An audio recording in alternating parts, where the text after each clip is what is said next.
Welcome back. In this video, we are going to make our 45s on our top longs and top shorts and cut them exactly to the correct length. In the previous video, we sanded all of our boards on the time saver and got everything to exactly 3/4 of an inch thick.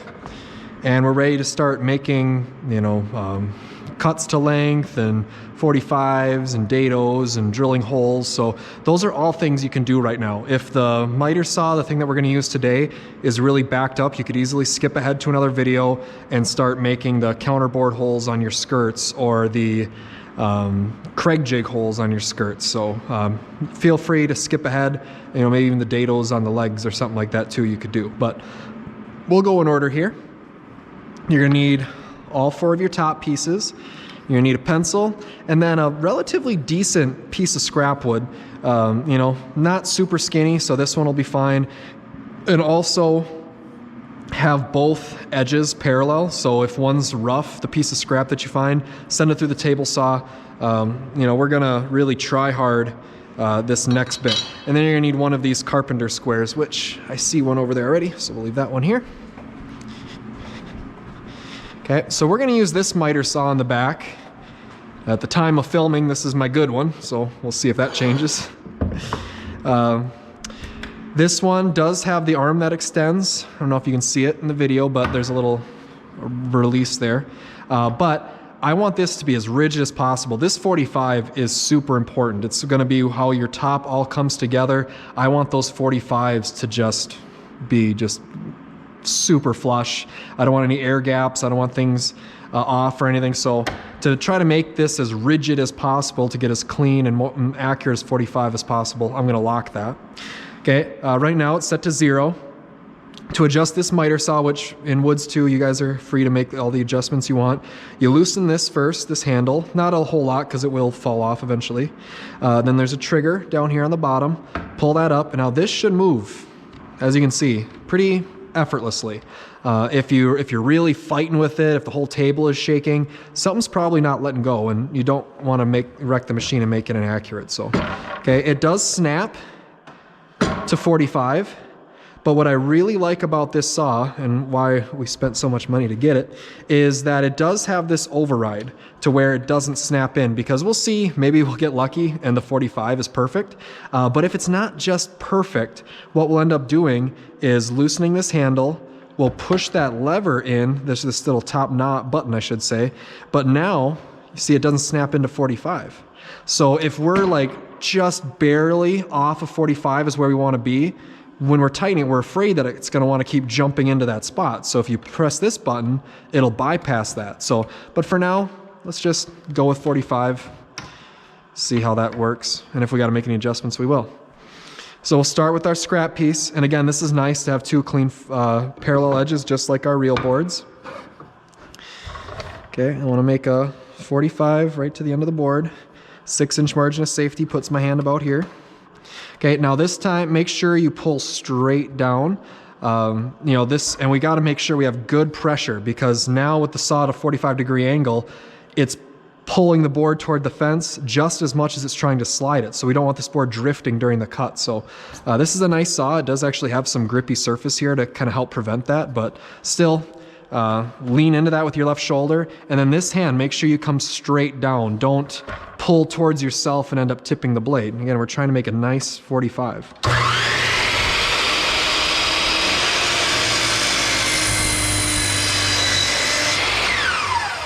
Let it come to a complete stop. Now a slow cut should be a clean cut. If you go too slow, you might burn it, but I actually recently, I suppose the video, at the time of filming, I did upgrade to an 80 tooth blade. So it will cut slower, but it should make a nice clean finish. So yeah, that turned out really well. As far as chipping and stuff, that's really pretty. Okay, but now let's see how accurate just snapping that into 45 went. Okay, so for this carpenter square, okay, we're going to fit this. There we go, brain. Okay, now I check up here and get that perfectly flush. And then I check down here. Wow. Okay. That doesn't always come out perfect. And it might actually be a touch off. We might make a minor adjustment actually. Yeah, let's make an adjustment. So I'm not sure how good the video is gonna show that, but if I get it perfect here, I do have a little bit of a lip there. So what's it doing? It's coming a little bit. I can see some of the square I don't want to see. So it's doing a little of this. So I need the blade to come out this way. So now when I look at the 45, I'm gonna do that bypass. And this is gonna be very, very minor. Like it was on the line and now I'm on the edge, but still on the line. Like that's how little we're talking. And who knows, I might have overcorrected, we'll see. Okay. And then for turning on the trigger, if you haven't used the saw yet, you pull the thumb in and then you pull the handle. Once the handle's on, you can relax your thumb.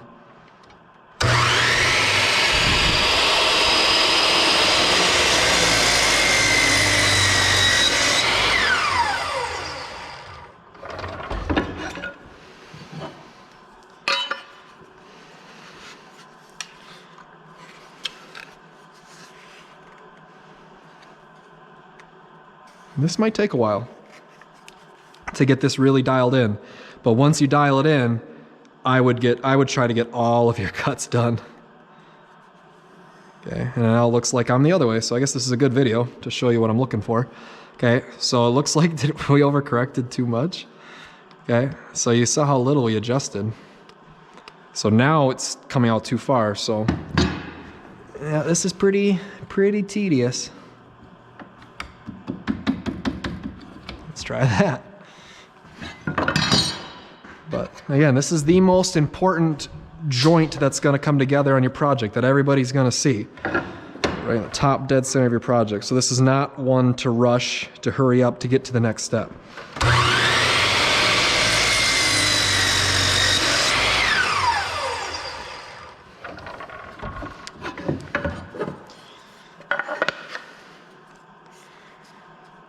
All right, we got it. Very nice. Okay, so we're perfectly flush. It follows the edge of the all the way. Wow, that's good. Okay, so I'm not gonna mess with it. I'm gonna get all my cuts done. I'll get one started for you, and then I'll cut the footage and skip to the end here just so you can kind of see what it's all like at the end. But what you're gonna do first is, now again, we have about 1 inch to work with because we want to get to 24. So I'm not too worried. You don't see me drawing pencil lines yet.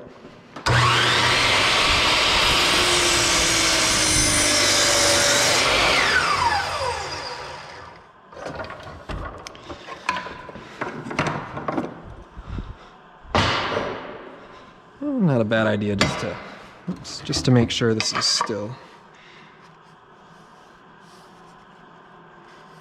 Yeah, I'm happy with that. Okay. So now we flip it, take our tape measure. Now this should seem familiar from basic woods. There's 24. Okay. And now in basic, you used your other stretcher because we didn't have a 22.5 degree angle laying around, but now we got a 45 laying around.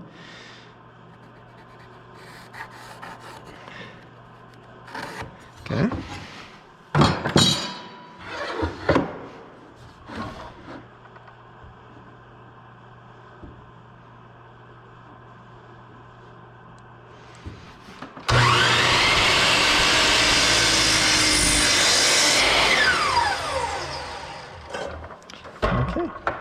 Okay, there you go. 2 perfect 45s, perfectly to 24. We're going to do that one more time with the short, and then we're going to cut the long ones to exactly 42 following the same process, and then we'll have all of our 45s done. The next step I believe we'll do is we'll do some counter boring of the skirts. And once the skirts have their counter bores, we'll move on to the Craig jig. So some holes to drill after we get this done.